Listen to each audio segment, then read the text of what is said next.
Our soldiers of God against your soldiers of God. Non-denominational is a fancy way to say your beliefs are weak. Hate is hate and cannot be tempered by compromise. Our legions have already arrived, and the religious community doesn't need any feedback from their less than sacred band of religious fighters as they surrounded the White House. The evidence of the world's decline is already being gathered, and the form it takes might be surprising, with babies missing, the White House invaded, flags missing, and politicians imprisoned. But which story is gospel and which is Satan made? Who is responsible is not even a concern, because none of these acts are occurring in other states, but only in Washington, D.C.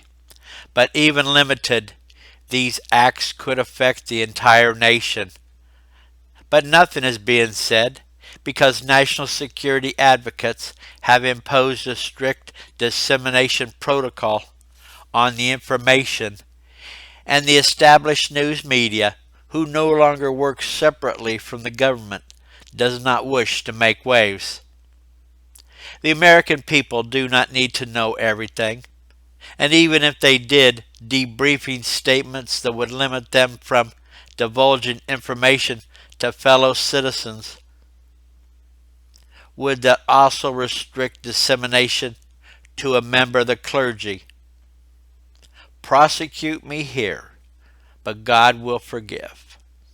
Unfortunately, the religious community, as holy as they think they are, could not explain the baby's rattle that appeared on their dais, and their comeuppance to their ignorant prattle was a legitimate sign of the times, not to be ignored.